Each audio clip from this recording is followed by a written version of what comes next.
I would like to thank to organizers for invitation and send kind greetings to all participants. My name is Franci Avsec, and I will present in brief outlines the legal transfer of agricultural land and holdings in Slovenia. Because in Slovenia we have a very dense and quite complex special regulation of legal transfer of agricultural land and agricultural holdings, I will first focus on general and special rules on legal transfer in agriculture, and then I will pass to the succession law, taking into account special rules for the so-called protected farms. And then I will present quite briefly the legal framework for legal transactions inter vivos, in particular statutory preemption right and agricultural lease. And then I will continue with the presentation of legal rules on acquisition of ownership and leasehold right by legal persons. And finally, I will conclude my contribution with some concluding remarks. In Slovenia, we have special legislation, agricultural land legislation, which regulates the legal transactions inter vivos, and also the inheritance of agricultural land and agricultural holdings. The general rules for legal transactions inter vivos are property code and obligation code, which enumerates various contract types through which the ownership right can be transferred to other persons.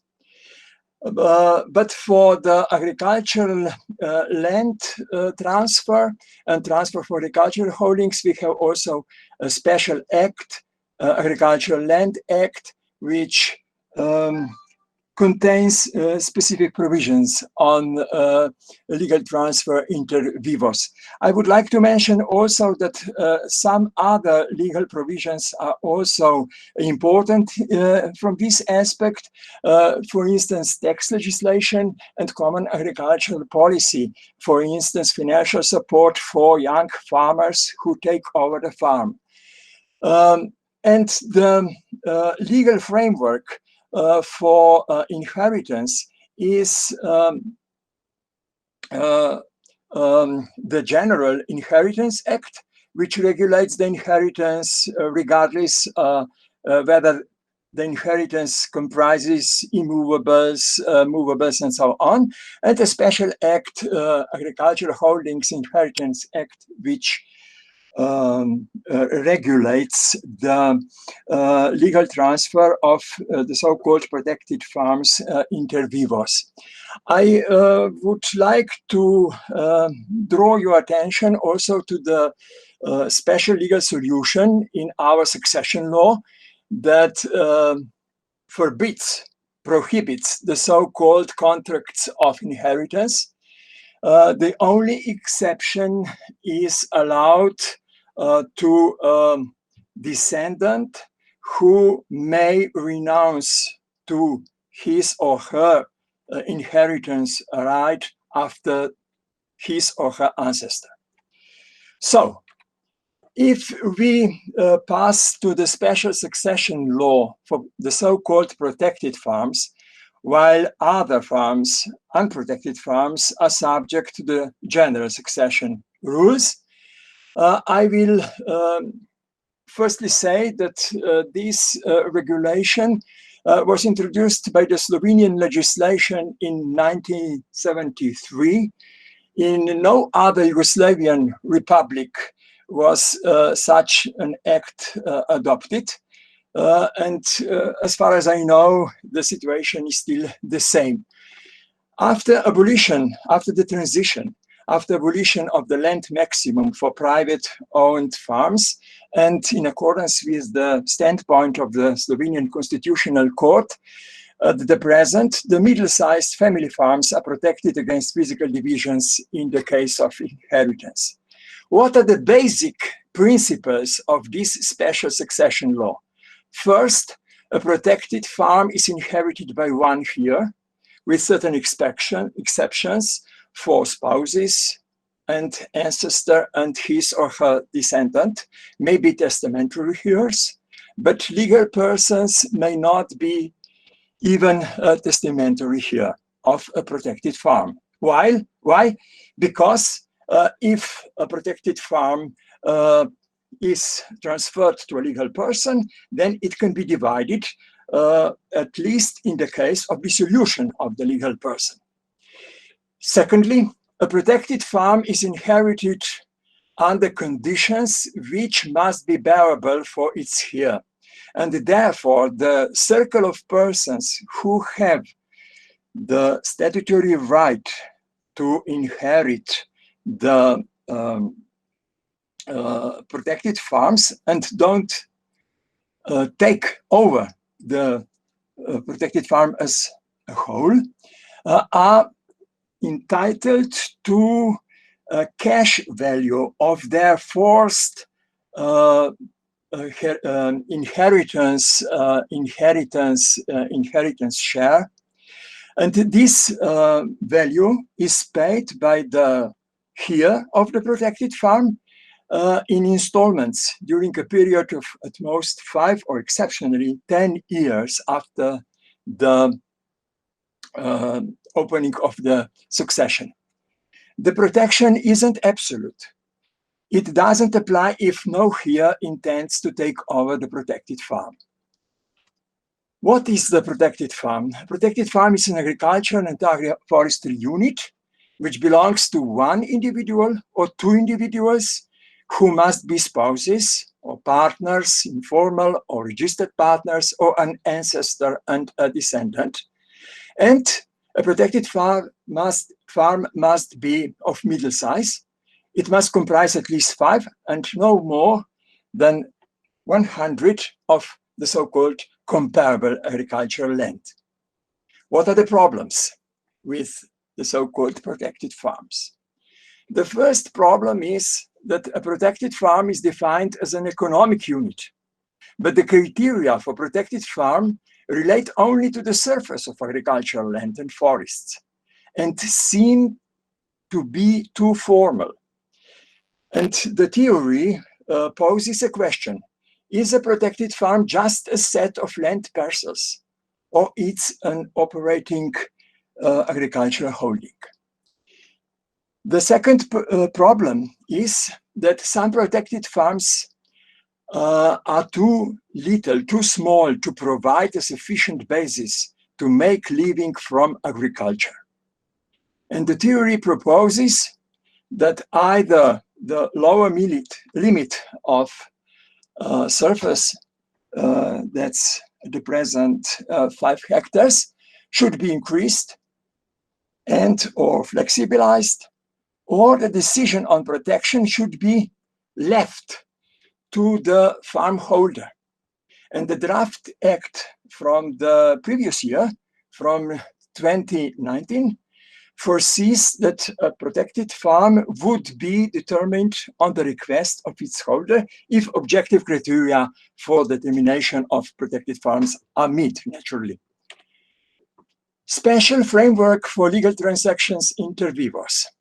The main provisions comprise statutory preemption right of several subjects who enjoy the priority right to purchase agricultural land, forest or agricultural holding which is offered for sale, restriction on donation contracts.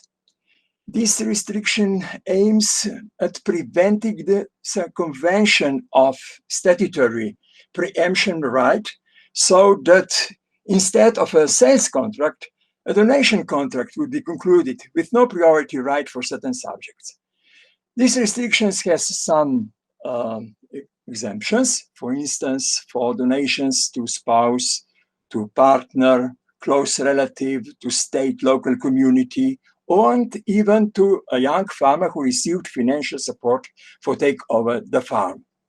Then we have restrictions on physical divisions of certain agricultural land and forest plots, restriction on establishing new co-ownership shares on agricultural land plots, which means a prohibition of legal division, restriction on division of the so-called protected farms inter vivos. And in this connection, I must mention that the draft act from the previous year foresees that this restriction should be cancelled because it proved to be very heavy, very difficult in the practice for the holders of the protected farms. And at last, the Slovenian legislation contains also special rules for the contract of agricultural land lease. Maybe the changing priority order of the statutory preemptors of agricultural land is the best indicator of changed preferences of the agricultural land policy in Slovenia. And here you have a comparison of priority order before the transition, when the agricultural organizations enterprising, managing the socially owned land were given absolute priority before farmers and before parastatal organizations.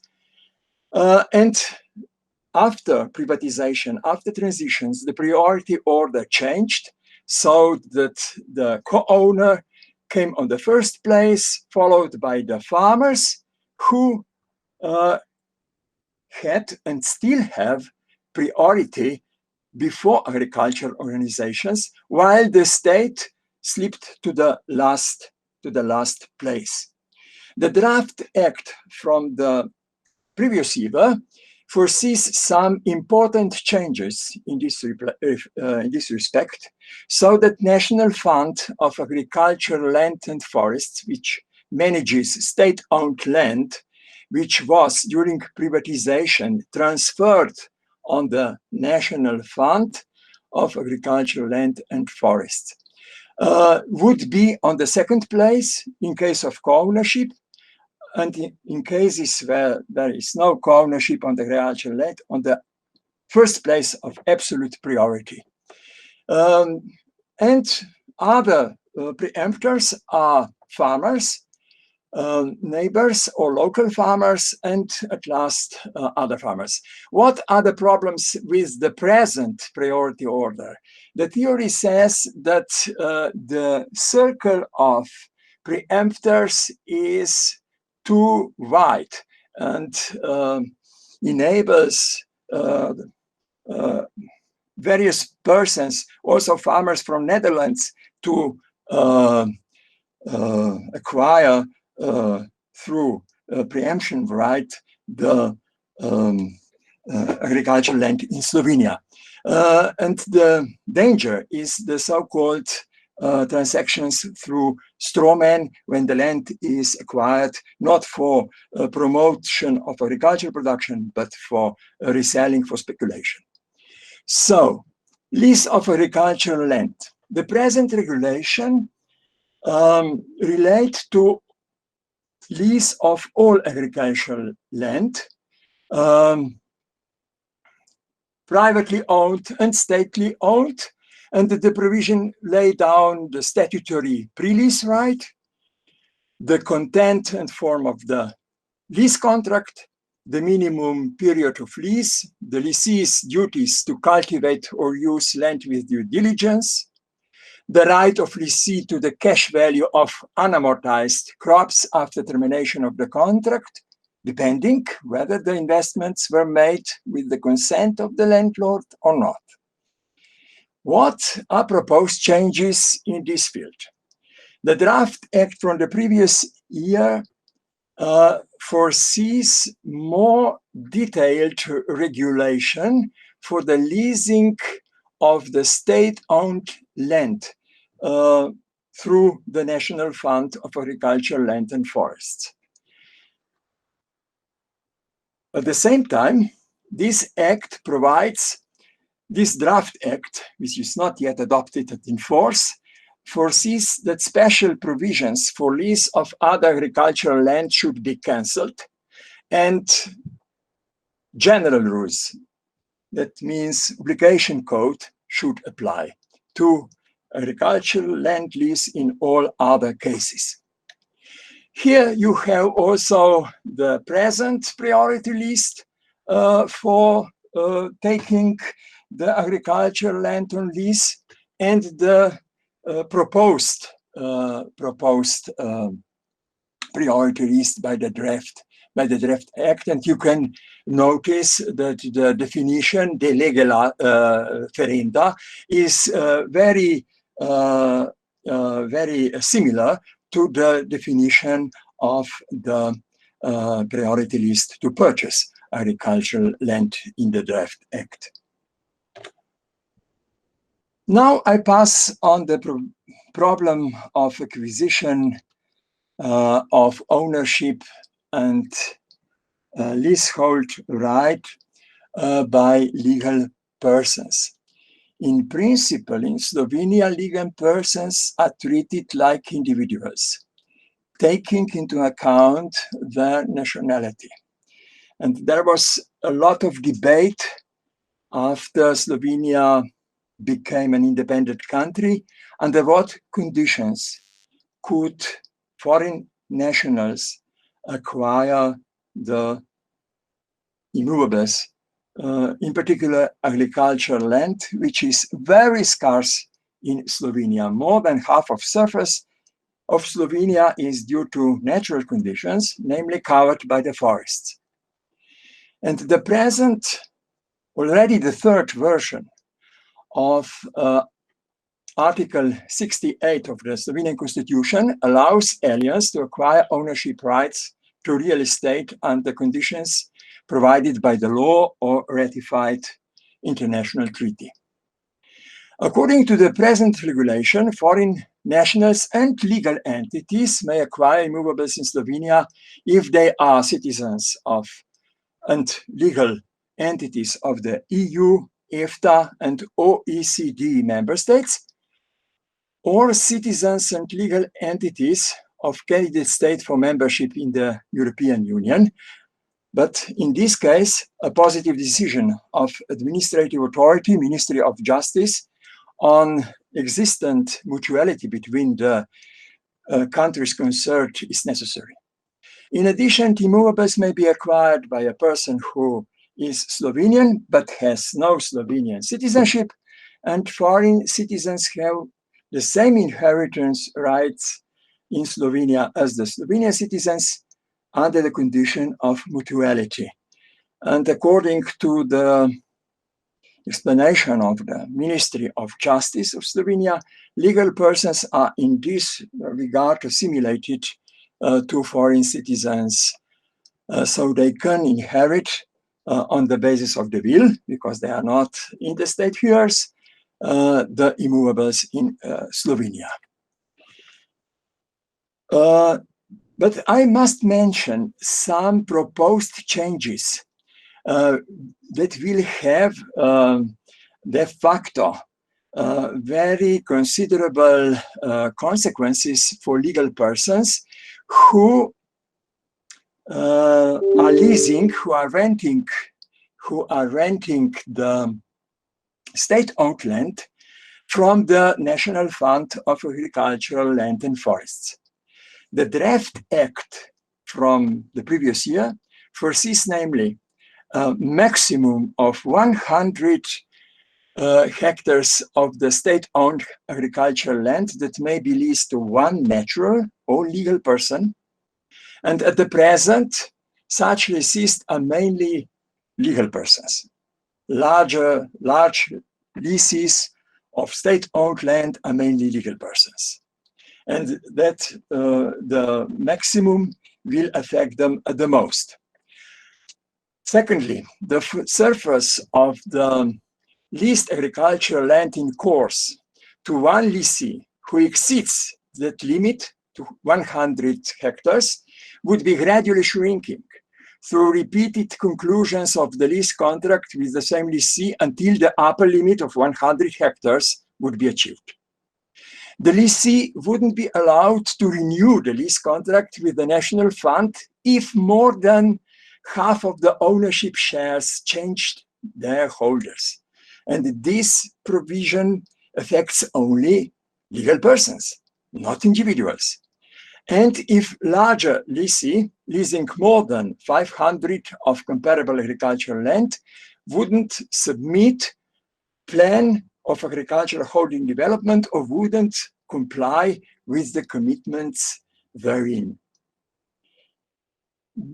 The discussion on this solution is very controversial, and some agri-food companies criticize the proposed solutions as an ungrounded encroachment on their legitimate expectations, which would have negative consequences for rational production and food security in Slovenia, contrary to the not only the economic own interest, but also to general interest. Now I am passing to the conclusions. The regulations of the legal transfer of agricultural land and holding in Slovenia is very dense and complex. In spite of a comprehensive administrative control, the main drawbacks of the present regulations seem to be, first, the regulation is, according to me, both too narrow, because it tackles only transfer of ownership right and lease contracts, but not other rights to use agricultural land, for instance, usufruct as a real right, as a right in rem.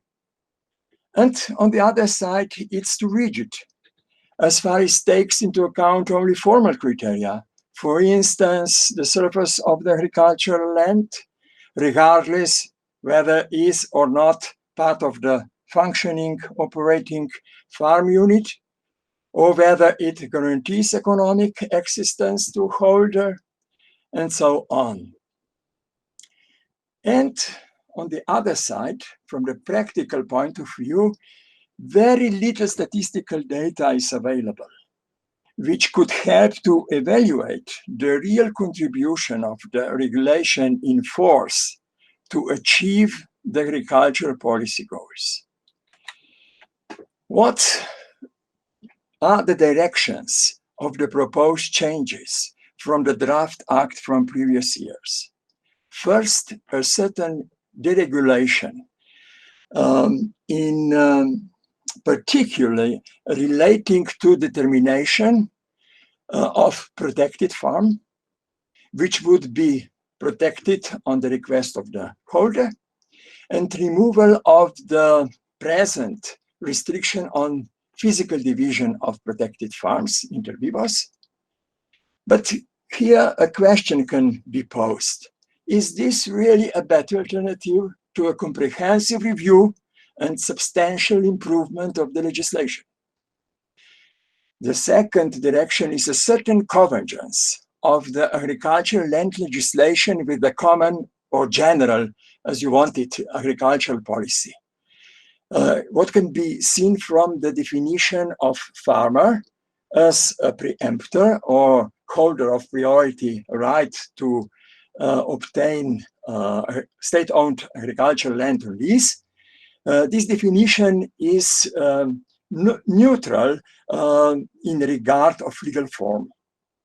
Farmer is defined as individual and legal entity. What are advantages of this convergence? The synergy of administrative provisions and policy measures, and what is the drawback?